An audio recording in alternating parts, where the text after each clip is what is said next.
Bonjour à tous et soyez bénis au nom de Jésus. Je suis le pasteur Junior, votre humble serviteur qui est là ce matin pour partager la parole de Dieu avec vous. Ce matin, nous allons continuer notre partage sur les 10 raisons pour lesquelles il faut parler en langue.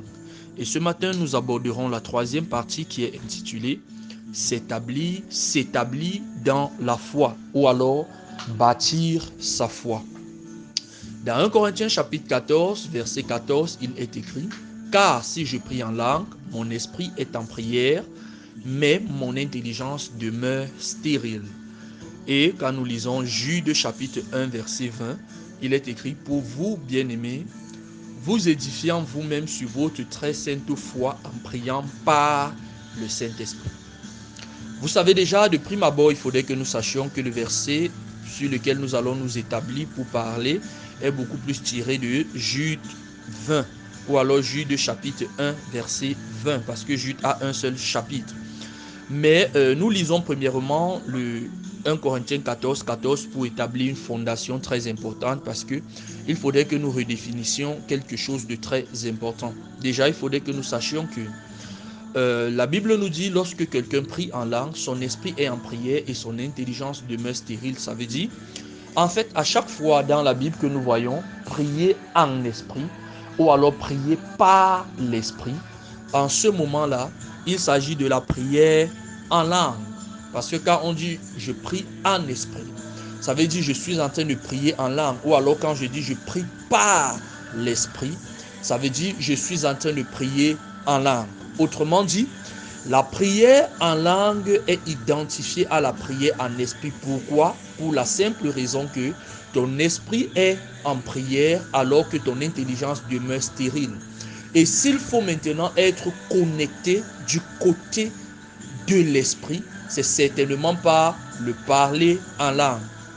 Et quand nous lisons maintenant dans Jude 20, n'est-ce pas, la Bible nous dit édifiant vous-même votre très sainte foi en priant par le Saint-Esprit. Ça veut dire, la foi d'une personne est édifiée. Et je vous ai dit hier que lorsque nous parlons d'édifier ici, le mot qui est utilisé pour édifier, en fait, c'est le mot qui est utilisé pour bâtir, pour construire, pour solidifier, pour consolider.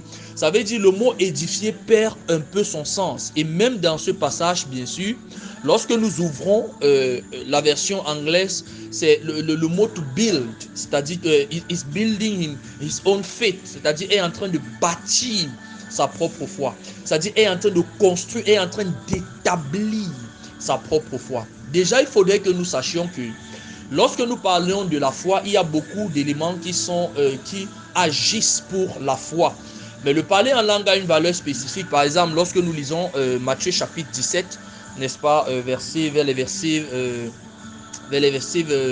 20, 21, 22, la Bible dit par exemple, cette sorte-là ne sort que par le jeûne et la prière. Là, il s'agit de l'esprit d'incrédulité, c'est-à-dire par la vie de prière que tu as et par la vie de jeûne que tu as, certainement, l'esprit d'incrédulité est chassé. Autrement dit, la foi vient, n'est-ce pas?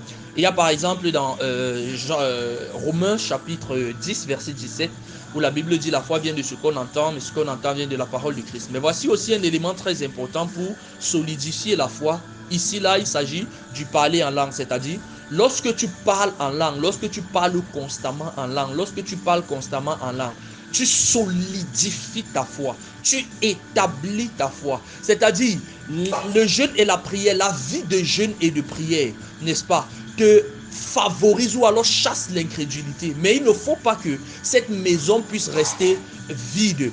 Il faut maintenant la parole de Dieu pour venir élever ton niveau de foi au travers des révélations, au travers de la connaissance. Parce que plus tu connais, plus tu es établi dans l'environnement spirituel. Plus tu connais, plus en ce moment tu marches dans l'assurance. Mais il faudrait que cette assurance soit établie. Il faudrait que cette certitude soit établie, soit consolidée. Parce que l'une des réalités, c'est que à un moment donné, il y a ce qu'on appelle des phases. Des phases selon lesquelles tu peux croire à certaines choses à une certaine période. À une autre période, tu crois à une autre chose. À une autre période, tu crois à une autre chose.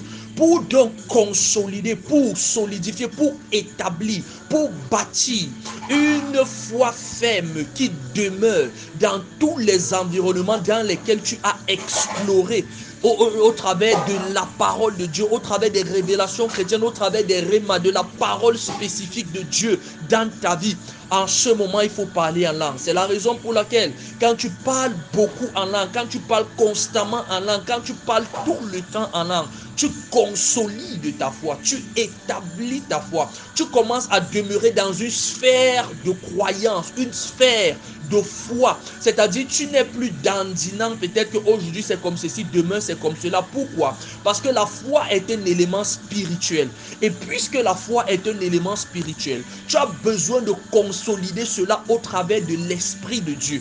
Et l'Esprit de Dieu donc se manifeste par le parler en langue afin de consolider ta foi, afin de t'établir dans la foi, afin de t'établir dans une réalité dans laquelle tu vas croire et accepter des vérités surnaturelles. Parce que s'il faudrait que Dieu ne fasse rien dans la vie d'une personne en réponse, parce que Dieu, tout ce que Dieu fait dans la vie d'un homme, c'est en réponse à la prière.